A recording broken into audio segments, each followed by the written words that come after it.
Um outro dado que trazemos também é chocante. O segundo turno das eleições municipais deste ano teve a maior abstenção da história da cidade.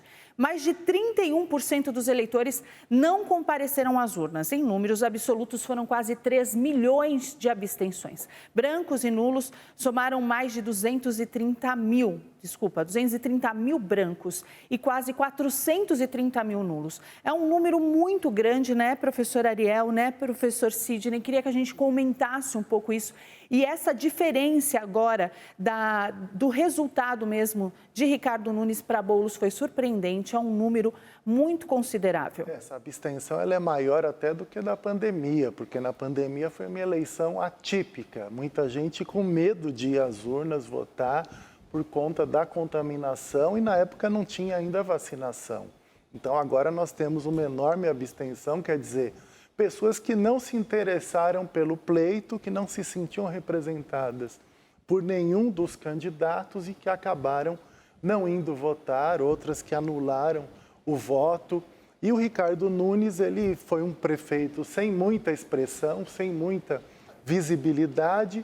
Durante todo o início aí do ano, o Boulos sempre veio liderando até o início da campanha eleitoral. E aí o Ricardo Nunes foi crescendo a partir principalmente da propaganda eleitoral na televisão, e a aprovação da gestão dele foi crescendo quando ele foi mostrando o que ele estava fazendo na cidade nos últimos anos. E o Boulos, claro, sempre teve essa dificuldade de quebrar o estigma, né? O estigma das ocupações, do movimento social, as posições que ele tinha mais à esquerda. Então, ainda que ele tenha tentado caminhar para posições mais de centro, tentando conquistar um novo eleitorado, ele teve dificuldade. E é uma reflexão que fica para a esquerda aqui em São Paulo, é também porque que perderam as regiões mais periféricas, né? A esquerda perdeu nos setores onde temos pessoas mais pobres, pessoas de classes mais baixas, e antes a esquerda tinha um grande apoio nesses setores. Trouxeram a Marta Suplicy para ser vice para tentar conquistar esses setores, porque a Marta foi uma prefeita bem avaliada nas periferias, mas ela também não conseguiu trazer nada de novo, até porque estava no mesmo espectro ideológico. E a Marta, que também trabalhou na prefeitura do Ricardo Nunes, uma grande secretária. Ricardo Nunes, de repente, mudou, isso também já não gera muita credibilidade, já não gera um resultado, e ela historicamente era vista também como alguém de esquerda, então ela não agregou nada, ela não trouxe nenhum voto novo para a candidatura do Boulos, e ele acabou tendo uma derrota mais expressiva do que quando ele concorreu com o próprio Bruno Covas. E, professor Sidney, como o senhor vê isso, ele ganhar apenas em 3 bairros aqui da cidade de São Paulo? Surpreendente. Se esperava uma performance, por exemplo, mais destacada tanto na Zona Leste, mesmo na Zona Sul.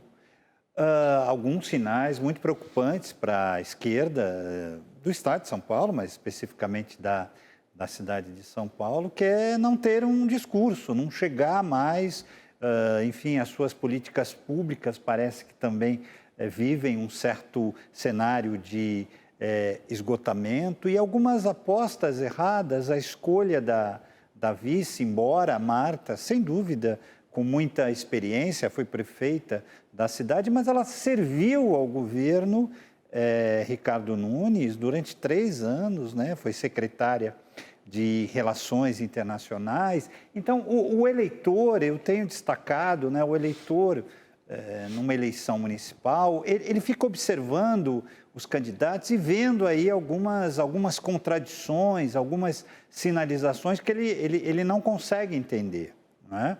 E o candidato Boulos, ele foi mudando o tom, ele foi mudando o discurso, ele abriu mão de bandeiras históricas, não é, dele e do próprio partido, do PSOL, e não conseguiu, com isso, atrair, né, o voto, né, de segmentos, digamos, mais conservadores, mais moderados, portanto, parece-me que houve também um grande equívoco. de imaginar que se reproduziria em São Paulo, na cidade de São Paulo, a polarização Lula e Bolsonaro. Essa foi a grande aposta. Isso justifica a escolha da Marta, isso justifica a estratégia no início da campanha, mas uma eleição municipal, ela tem muito a ver exatamente com o espaço municipal, com as demandas, com os problemas, com a apresentação de projetos. Foi uma eleição, infelizmente, que pouco se discutiu São Paulo, os problemas que a cidade enfrenta. Então, a oposição também, não só o Boulos, mas os demais candidatos que concorreram com o Ricardo Nunes, cometeram também um erro importante no debate. Eu gosto muito de falar de comunicação, que centraram muito as críticas no Ricardo Nunes, e com isso deu projeção para ele, deu espaço para ele falar, apresentar as suas ideias, os seus projetos, né? E aí o resultado está numa derrota dura, uma derrota muito sofrida para a esquerda, né, da cidade, uma derrota inclusive com uma votação superior a 1 milhão de votos, quase 20 pontos percentuais. Parece-me que é a maior derrota da esquerda na cidade de São Paulo. Obrigada, professor Sidney. E que acaba sendo uma projeção, né, professor? Já para as próximas eleições. Já começa as eleições nacionais, já começa a partir de amanhã, praticamente. Né? Nós vimos aí a fala do Tarcísio, que é uma fala de nacionalização. E a honra do Ricardo Nunes para ele, que foi um principal apoiador, né? Então, nós já vemos praticamente ali, se eu não for candidato a governador e sair para presidente, você é o meu candidato a governador do estado aqui de São Paulo, e o Tarcísio para a presidência. E ele já dá alguns recados para o próprio governo Lula, quando ele fala: a esquerda fica no identitarismo que não enche a barriga de ninguém.